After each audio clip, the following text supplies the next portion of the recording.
Today is January 17th. We are continuing in the third chapter of Proverbs, verses 11 through 12, from the New Living Translation. My son, do not despise the Lord's discipline, or be weary of his reproof. For the Lord reproves him whom he loves, as a father the son in whom he delights. Many people don't want to learn how to behave well. They want to choose how they'll live their lives. God is our Father. A father teaches his son. Sometimes the father must correct or punish his son. In the same way, God corrects us. God doesn't correct us because he's angry. God corrects us because he loves us. A human father should not punish his child because he's angry. But the father corrects the child because the father loves the child. If God corrects us, then we should be glad. His correction teaches us to do the right things. His correction will save us from troubles. Jesus spoke about this in John chapter 15, verses 1 through 8. He compares God to a gardener. We are like the vine, a fruit tree. If a branch has no fruit, God cuts it shorter. He does this so that the branch will have more fruit. God doesn't forget about us. He watches us. He sees our errors, and in love, he corrects us. He might correct us by some word that we read in the Bible. He might correct us by some word that we read in the Bible.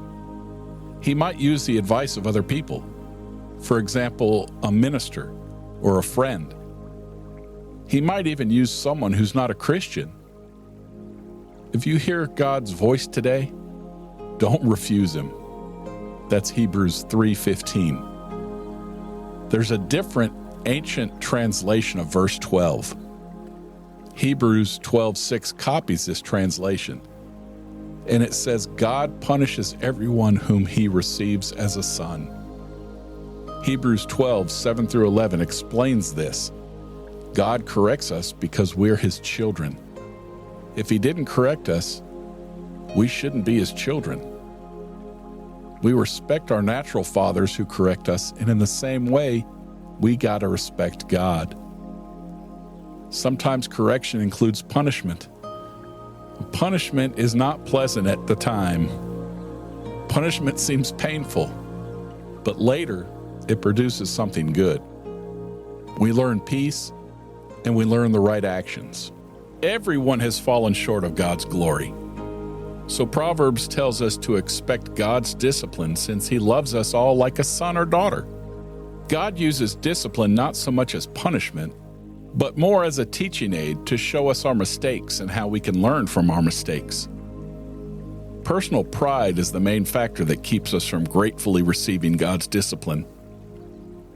We don't like to admit that we've been wrong and need correction. So think about this. If you trust God and really believe that he works for your good, the next time you receive discipline, meditate on it and try to learn from the experience. Well, that's it. I'll be back tomorrow, but you can visit me at my new website, wisdomfortheday.org. Now, the special just for you listening. When you go to the website, fill out the box that says sign up for specials. It's just your email and your first name, and I'm going to send you a free ebook called Offenses, Don't Take Them. It's a great book about one of the biggest issues in the Christian community these days.